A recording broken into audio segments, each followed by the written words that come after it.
Oke, baik. Jadi untuk objects and classes kita sudah pelajari minggu lalu hari Rabu. Poin-poin utamanya sudah sampai dan saya rasa kalian sudah paham maksudnya apa, tujuannya apa, dan poin-poin pentingnya apa.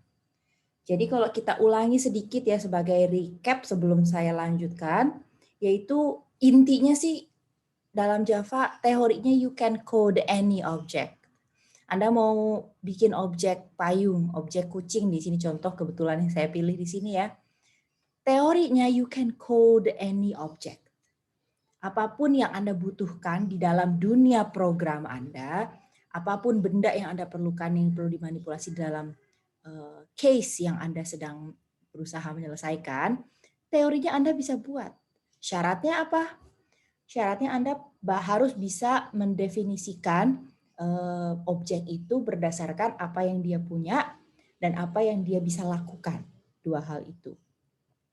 Dan di situ kalau contoh yang kemarin kita pakai yaitu cube, kita memutuskan ada beberapa properti yang dia punya, warna dan panjang panjang rusuk maaf, dan apa yang bisa dia lakukan. Kita bisa menghitung volume. Itu kemarin ya, contoh yang kemarin kita lihat. Dan kita juga sudah melihat visualisasinya yang benar di dalam pembuatan dokumentasi program yang berbasiskan OOP, ada yang dinamakan UML diagram. Di sini ada UML class diagram karena yang diceritakan adalah class cube-nya itu, bukan suatu objek khusus, bukan suatu instance khusus, tetapi suatu kelas, jadi suatu blueprint-nya, suatu cetakan itu seperti apa.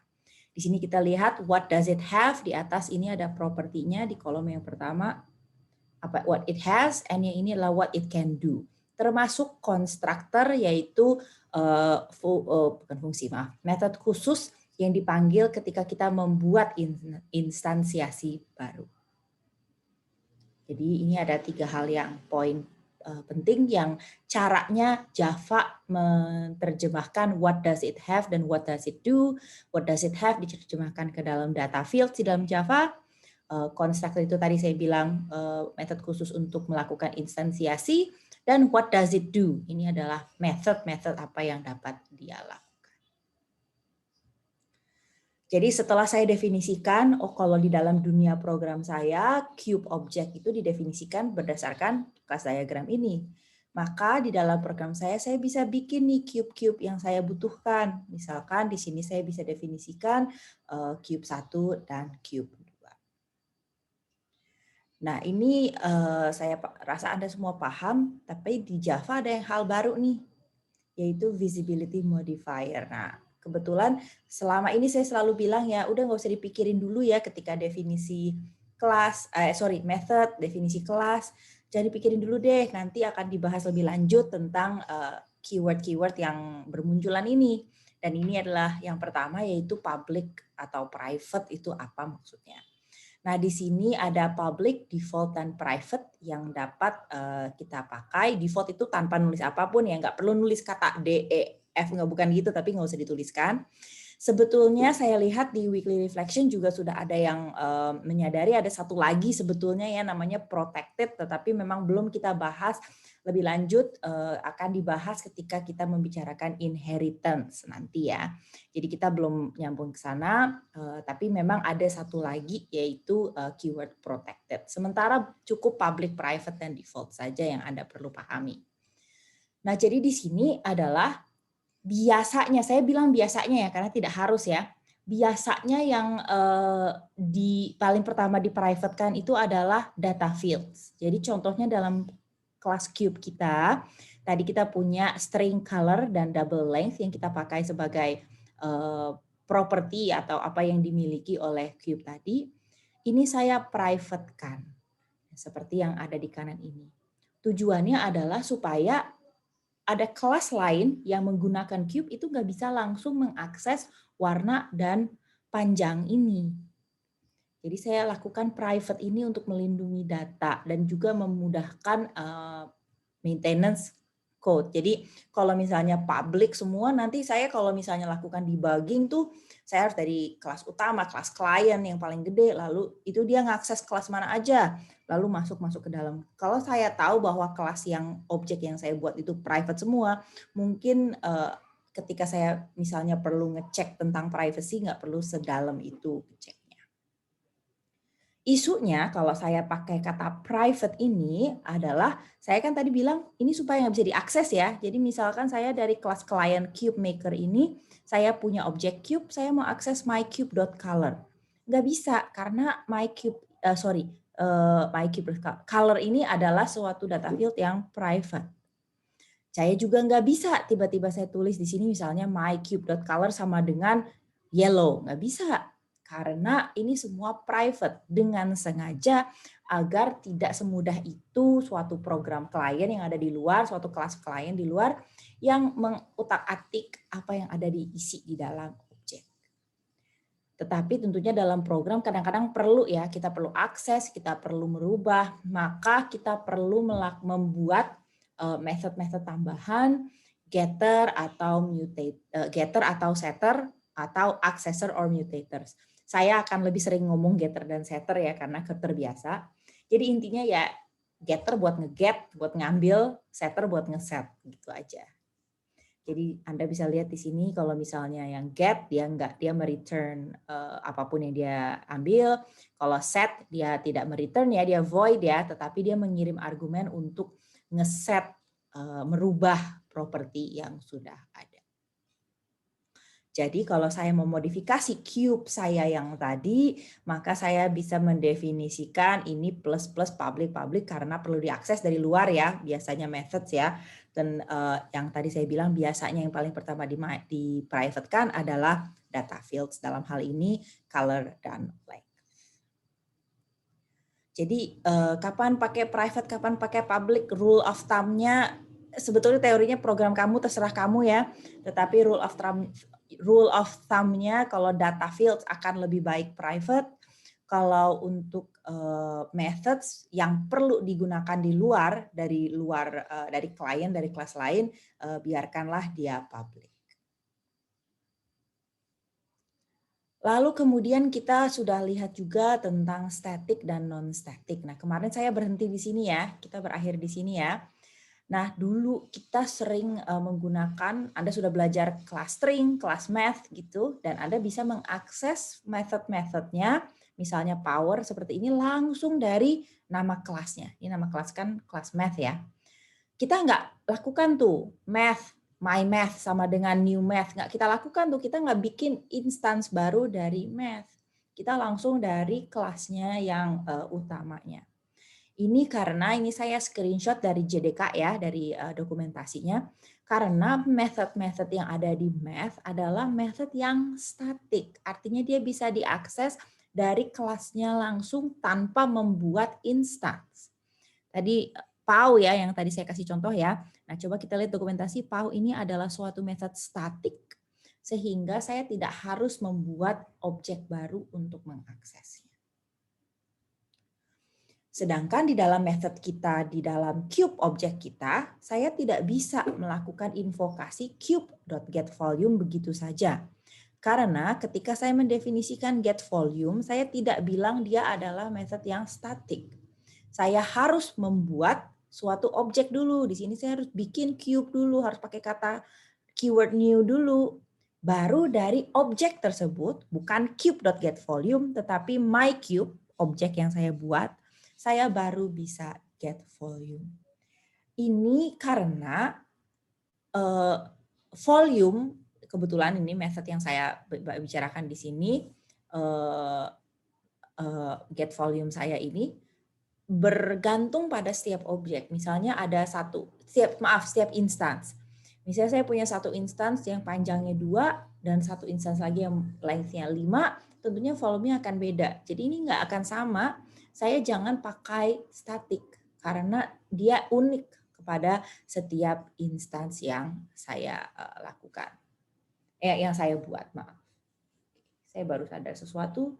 Ini supaya tidak terjadi compile error, kita koreksi dulu sebentar ya. Ini tidak ada kebanyakan tuh kurungnya. Oke, nah jadi ini adalah prinsip utama dari static dan non-static method. Bagaimana dengan static variable? Nah, dalam hal ini itu saya tambahkan di dalam UML diagramnya number of cubes. Ini bertujuan untuk menghitung berapa banyak cube yang saya buat dalam program saya. Misalnya suatu saat saya cube cube 1 sama dengan new cube. Saya punya satu cube di dalam dunia program saya. Lalu di bawah di bagian baris keberapa tiba-tiba saya bikin lagi cube sama dengan new cube. Ini saya mau ngitung berapa kali sih saya melakukan saya mau ngitung berapa kali sih saya instansiasi objek cube baru di dalam program saya. Nah, kalau dalam hal ini saya kan nggak bergantung ya, jumlah cube itu tidak bergantung pada masing-masing cube. Saya cuma perlu tahu secara overall ada berapa cube yang dibuat. Maka saya dapat menggunakan static variable di sini. Cukup menambahkan keyword static aja di depannya. Nah, static variable itu akan, saya sorot ya, static variable ini akan akan dipakai untuk semua object of the class. Jadi setiap kali saya bikin cube, dia mengakses number of cubes itu nilainya sama. Mau saya bikin cube 1, cube 2, cube 3, sampai cube 100, semuanya itu akan mengakses, akan di-set nilai number of cubes-nya itu sama. Karena dia mengakses suatu variable statik yang milik kelas cube yang besar, bukan milik masing-masing instance. Kapan kita perlu pakai static variable? Ya, itu tadi saya beri contoh, kalau nilai yang sedang kita akses, method yang variabel yang sedang kita bicarakan ini bergantung pada keunikan dari setiap objek, maka gunakan instance variable. Contohnya setiap cube pasti punya panjang sendiri, pasti beda nih setiap objek. Misalkan,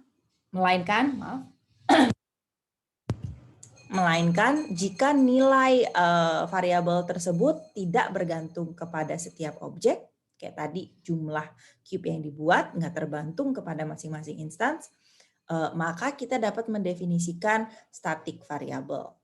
Nah, sebagai contoh di math ini ada semua method ini yang kita sudah kenali itu nggak tergantung pada suatu instance math. Nah, contohnya seperti ini, kayak tadi saya bilang untuk math kita nggak lakukan seperti ini ya, kita tidak lakukan new math dulu. Pertama, akan compile error, karena konstruktor dari kelas math itu private, kita nggak bisa akses konstruktornya kita buat punyanya Java itu private, kita nggak bisa akses, kita nggak bisa instansiasi. Tetapi seandainya tidak private pun, ini bad design. Kita nggak perlu membuat instance baru. Karena ketika saya ngitung absolute, ngitung power, ini tuh tidak bergantung kepada objek tertentu.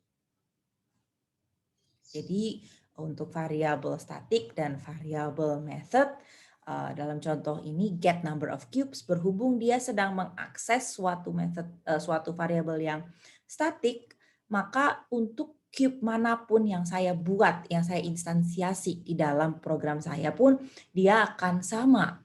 Jadi ini juga bisa saya definisikan sebagai suatu static method yang tidak terikat kepada objek tertentu. Dia terikat kepada kelas cube. Jadi objek cube manapun yang saya buat, ini akan memiliki akses terhadap method static get number of cubes. Dan dia juga akan mengembalikan nilai yang sama. Kalau kita lihat code-nya ya, jika saya tambahkan ke dalam cube.java, ini saya tambahkan static int number of cubes. Ini saya nambahin variabel begitu aja. Mulainya dari 0 karena saya mau ngitung berapa kali saya melakukan instansiasi. Jadi setiap kali ada konstruktor, dengan konstruktor nih, setiap kali ada konstruktor ya saya juga perlu menghitung number of cube saya ada berapa. Saya nambah nih jumlah cube yang saya instansiasi di dalam program. Di dalam konstruktor yang ini dan juga di konstruktor yang ini. Karena bisa saja saya panggil yang ini, bisa saja saya panggil yang ini. Kemudian ketika saya menambahkan method static, yaitu public static int get number of cubes, ini akan mengembalikan number of cubes yang ada di sini, yaitu static variable. Ini penting ya, semua variabel yang diakses di method static juga harus merupakan variabel static. Tentu saja karena kita melakukan manipulasi atau melakukan akses terhadap sesuatu yang berlaku untuk semua objek yang dibuat dari kelas ini, jadinya kalau di dalam method yang statik ya harus mengakses variabel yang statik pula. Oke, sebagai mengecek nih, kita ngecek pemahaman gitu ya.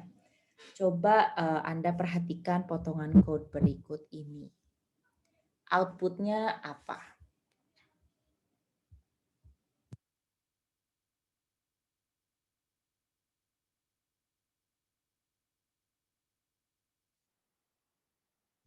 Silahkan, adakah? Itu 0, terus... Tadi dulu, Mikael dari satu-satu. 0 dulu katanya. Ya, awalnya 0, Terus? terus 6 of cube. Kayaknya itu 2. Ini 2. Yang kedua, Iya, oke. itu juga 2.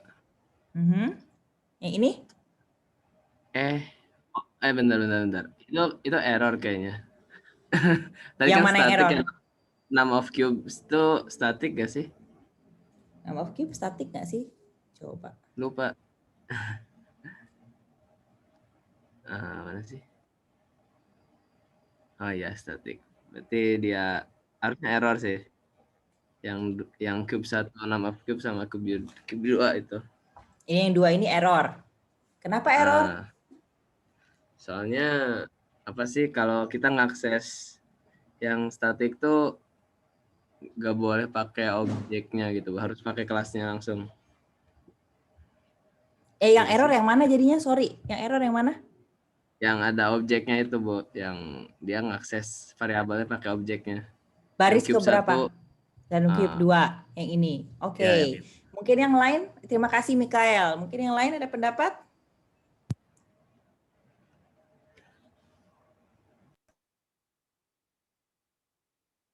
Mungkin temannya yang lain?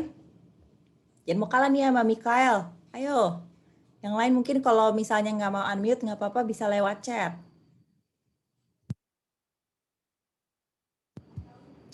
Oh, Atika bilang apa nih? 0. 0 dulu tuh yang paling atas ya, anak Atika ya. Atika bisa unmute nggak atau mau chat aja? Malu-malu aja nih Atika. 0 ini yang paling atas kah? Kata Atika yang atas ini 0 kali ya maksudnya Atika ya. Mungkin maksudnya. Saya ganti pulpen kali ya biar kelihatan. Jadi semuanya sepakat nih, ini katanya 0 nih yang paling atas nih. Kalau kata Atika dan juga kata Mikael yang paling atas ini adalah 0. Gitu ya, katanya 0 di sini karena belum ngapa-ngapain kan cube. Nah, kalau kata Mikael ini akan error, ini akan keluar berapa nih yang ini? 2. 2, yang ini? Eh, Yang paling bawah? Ya jadi mikir lagi. Gimana ya? Kayak 2 juga mungkin. 2. Nggak tahu. Oke. Kita klarifikasi jawaban Mikael dulu ya, bentar. Oh, Atika bilang 02222. Oke, terima kasih Atika. Ini jawabannya Mikael. Saya pakai warna hijau ya jawabannya Atika ya. Sebelahnya 0 2 2 2 2. Kalau sorry ya tulisan saya jelek pakai mouse, mohon maaf. Coba kita periksa. Pertama dari jawaban Mikael dulu. Kalau ini yang paling pertama jelas ya, orang dia belum ngapa-ngapain, saya belum pernah membuat number of cubes, saya belum pernah membuat cube, maaf. Kalau kita lihat code-nya, memang di awal inisiasinya itu adalah number of cubes. Inisiasinya adalah 0. Jadi yang pertama jelas 0 ya, both Atika dan Mikael sepakat. Nah, yang berikutnya Mikael bilang ini akan error karena aksesnya dari objek.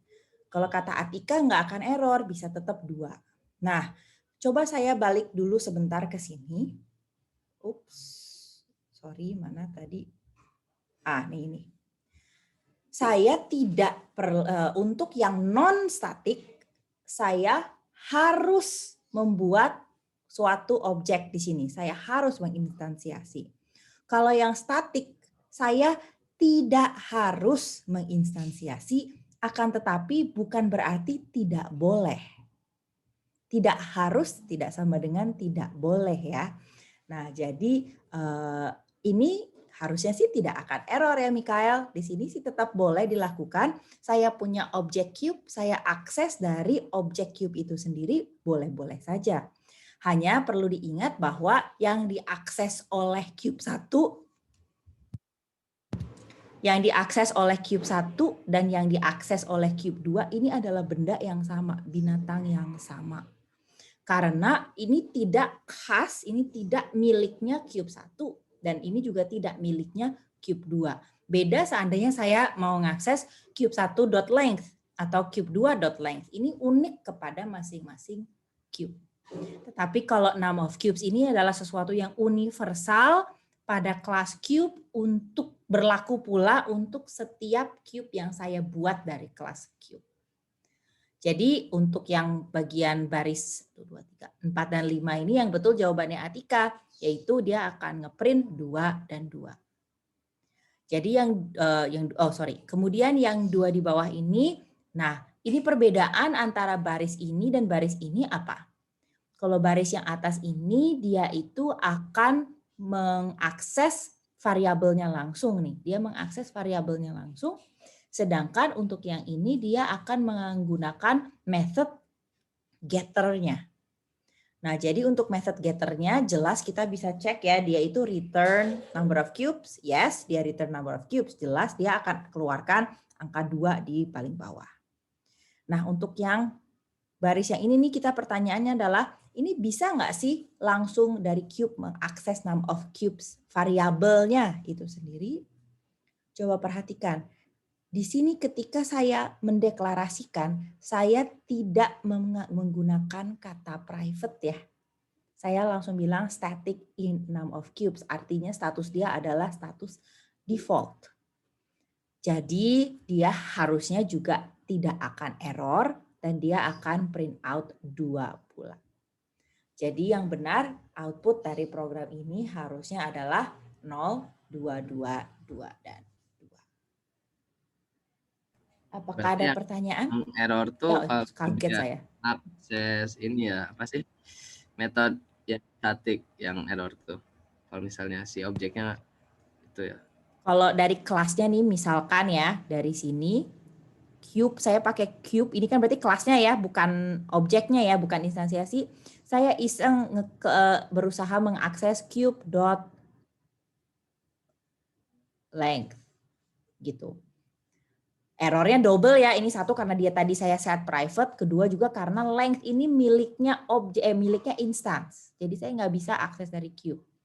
Atau contoh lain misalkan saya cari yang public ya. Kalau length maaf itu bukan contoh yang terlalu baik karena tadi saya udah bilang dia private ya.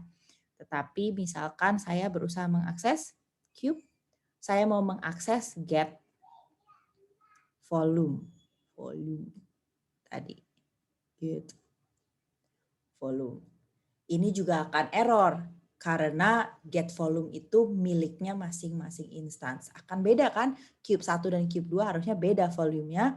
Jadi dia adalah suatu instance variable. Dan kalau kita lihat di UML diagram, ya betul bahwa get volume ini saya tidak definisikan sebagai suatu statik. Tapi dia public, jadi bisa saya akses dari luar.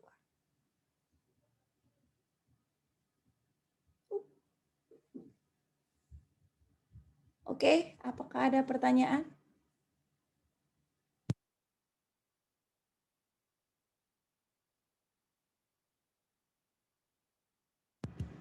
Belum ada? Oke, baik, saya izin lanjut ya.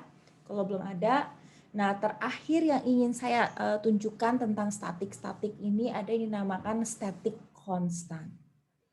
Nah, ini adalah itu sama prinsipnya karena dia statik, dia adalah sesuatu yang universal, semua objek cube bisa mengaksesnya dan juga kita bisa mengaksesnya dari kelasnya itu sendiri, dari cube itu sendiri. Tetapi bedanya adalah dia konstan. Obviously kita sudah keluarkan, kita sudah pelajari sebelumnya juga ya. Ini adalah, saya ganti warna. Ini adalah menggunakan keyword final ya. Jadi dia tidak akan berubah. Dan ini konvensi saja ya, biasanya untuk yang final yang tidak akan berubah ini kita pakai huruf besar. Mungkin Anda ingat sebelumnya sempat keluar contoh pi ya, jadi PI besar gitu kita pakai untuk menjadi identifier dari suatu final variable. Nah, di sini kita lihat, saya bilang static final string cube material sama dengan silver. Artinya apa? Artinya saya menyatakan bahwa saya punya suatu variabel konstan yang sudah final, nggak boleh diutak-atik lagi, dan sifatnya statik artinya berlaku di semua instance objek juga. Jadi kalau saya lihat dari program ini, saya punya cube 1, saya punya cube 2, instance biasa. Coba kalau saya lihat, saya akses dari cube 1, ya harusnya dia mengakses benda binatang yang sama nih. Cube material yaitu miliknya kelas cube. Cube 2 juga mengakses makhluk yang sama, yaitu kelas yang punyanya kelas cube. Dan tentunya karena dia statik, saya juga bisa mengaksesnya menggunakan kelasnya sendiri, yaitu cube. Nggak perlu saya buat. Sebetulnya tidak perlu saya buat cube 1 dan cube 2. Dan outputnya harusnya semuanya sama, yaitu silver, dan silver. Sampai sini apa ada pertanyaan tentang tentang benda-benda statik ini? Mungkin method, mungkin variabel, mungkin konstanta. Konstanta ini adalah variabel ya, tetapi variabel khusus. Silakan, apa ada pertanyaan?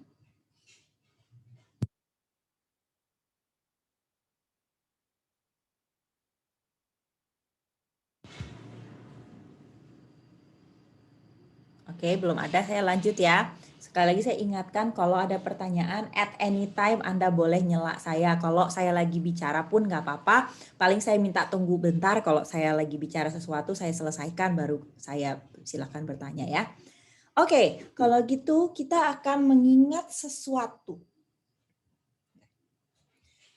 Di Rabu kemarin, kita sudah bahas yang dinamakan dengan null value. Null value itu apa? Yaitu sebetulnya tidak bernilai. Itu artinya nothing gitu loh. Kalau saya bilang objek A adalah null, artinya objek A itu tidak eksis. Objek A itu belum ada isinya. Nah, ini menunjukkan suatu reference yang non-existent, yang tidak ada.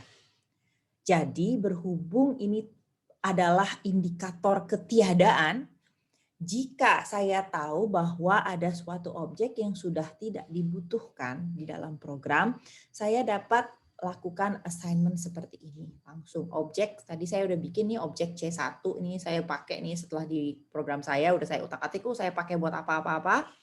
Kemudian saya udah nggak perlu lagi C1-nya, saya dapat melakukan assignment C1 sama dengan 0. Ini memberitahu Java Virtual Machine bahwa saya udah nggak perlu lagi memori atau area yang dipakai untuk menyimpan variabel ini akan boleh Anda pakai lagi. Jadi diambil nih sama JVM, kemudian nanti bisa dipakai ulang untuk objek yang kemudian saya definisikan nanti. Jadi nggak cuma sekedar menunjukkan nggak ada, tetapi juga bisa digunakan untuk meniadakan. Untuk ini sudah sempat keluar ya, kalau Anda sudah melihat UML diagram, kita sudah lihat bahwa ada method equals. Ketika kita bicara sama dengan, itu berlaku untuk primitive variable. Integer lah, double lah gitu. Itu berlaku kalau saya mau bilang integer A sama dengan 2, integer B sama dengan 5, A sama dengan B, saya bisa cek dengan menggunakan operator sama dengan. Tetapi kita udah lihat kalau string nggak bisa ya. Kalau string karena dia adalah reference type. Yang dia variabel tersebut isinya bukan value-nya, tapi memang isinya adalah reference-nya. Dan yang dicari kalau sama dengan itu adalah apakah dia adalah benda yang exactly the same, hash code-nya exactly the same. Tentunya kalau saya punya objek 1 dan objek 2, biasanya ya dia akan terbuat di dalam area yang berbeda, tempat yang berbeda, hash code-nya jelas tidak akan sama. Maka ketika saya definisikan suatu benda, suatu objek, saya juga biasanya perlu mendefinisikan what it means to be equal. Maksudnya equal itu seperti apa? Saya dapat mendefinisikan untuk cube saya. Contohnya di sini saya punya public boolean, tentunya boolean ya, karena saya mau cek sama atau tidak. Ini equals, ini adalah argumen cube yang lain.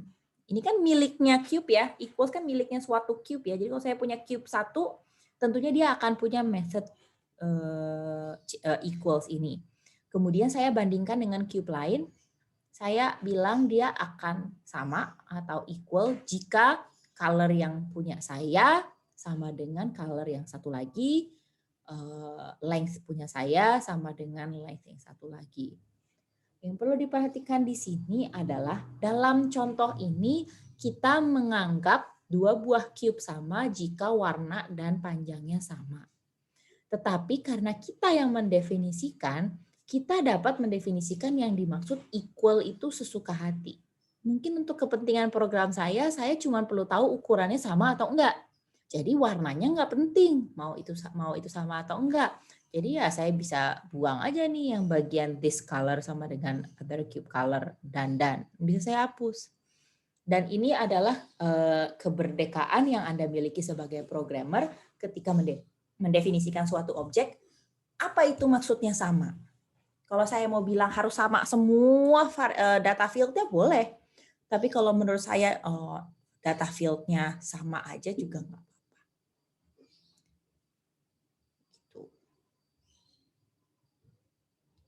Nah, ini mungkin yang sudah agak mulai sedikit lebih kompleks. Nah, sekalian saya ingin mengoreksi diri sendiri ya dan mengklarifikasi ya. Nah, ini yang di dalam kotak ini adalah poin yang perlu Anda ingat. Java is strictly pass by value.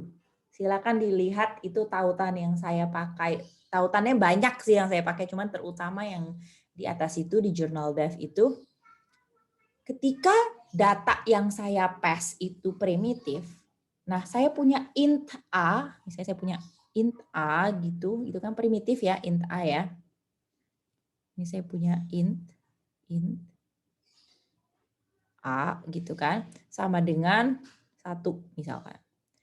Nah si bendanya ini, benda int a ini memang isinya tuh adalah nilai 1. Sehingga dia adalah primitive type dan ketika saya pass ke method pass by value ya saya kirimkan value yang ada di dalam int a itu yaitu 1.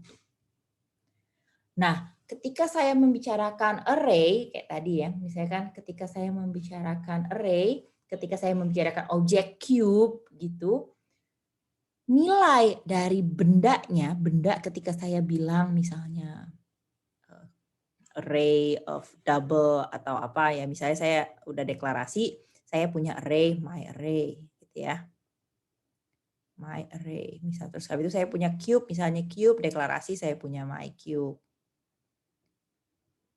Ini adalah data type reference di mana ketika saya lakukan sama dengan dia tuh tidak berisi nilai dari bendanya, melainkan dia itu menunjukkan dia ada hash code-nya, suatu hash code bla bla bla gitu kan, A B C apalah yang biasa kita keluar hash code yang berarti dia menunjuk ke suatu area tertentu di dalam memori yang menyimpan informasi saya, ini menyimpan objek kubus saya. Ini ceritanya saya lagi gambar kubus ya, kalau kurang jelas ya, mohon maaf. Nah, jadi bukan Java melakukan pass by reference, bukan. Java selalu pass by value. Tetapi Java memiliki 2 buah jenis variabel. Yang satu primitive type, isinya memang value-nya sendiri, atau reference type, yang mana isinya adalah reference. Karena value-nya itu isinya itu adalah reference, ya yang ke-pass ketika kita manggil method adalah reference. Bukan karena methodnya pass by reference ya, tapi karena variabelnya sifatnya mengandung reference. Nah, ini berlaku untuk method, berlaku pula untuk array yang sudah kita bahas ya. Jadi Saya sedikit mengoreksi diri saya sendiri dan juga mengklarifikasi maksudnya. Jadi jangan gunakan istilah pass by reference untuk Java. Tidak boleh. Java itu hanyalah pass by value. Menyambung ke itu, kalau gitu kita gimana kalau saya punya suatu array of object? Boleh nggak? Boleh aja ya. Array boleh saya isi apapun kan? Array boleh saya isi string, boleh saya isi integer, boleh saya isi apapun. Jadi kalau saya menyatakan, ini saya declare suatu array, di sini contohnya cube array, saya bilang dia adalah suatu array isinya cubes. Saya bilang tolong siapin tempat untuk nyimpan 5 buah cube, saya bilang. An array of object itu adalah array of references. Jadi ini ketika saya bilang cube array, saya bilang di sini nih, cube array di sini, dia langsung mengisikan nilai dari cube array itu suatu reference. Ini tanda panah ini menunjukkan reference ya. Dia mereference kepada tempat di memori di mana saya sudah menyimpan, meminta JVM untuk menyediakan memori untuk menyimpan 5 buah objek. Jadi ini adalah objek. Kebetulan saat ini saya cuma bilang dia isinya cube. Cube-nya sendiri belum saya buat. Jadi secara default ini isinya akan 0, 0, 0, 0, dan 0. Jika pada akhirnya setiap cube yang ada di array ini saya definisikan, ini kok circle ya, harusnya cube ya, mohon maaf.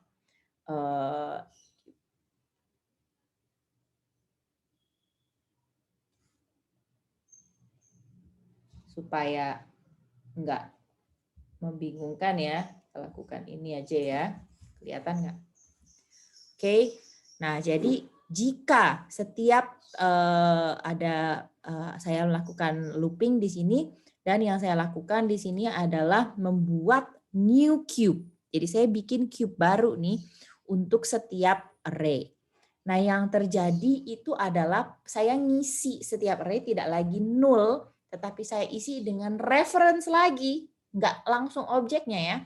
Saya isi dengan reference lagi yang menunjuk ke tempat di mana cube object yang saya buat itu ada. Dia nunjuk.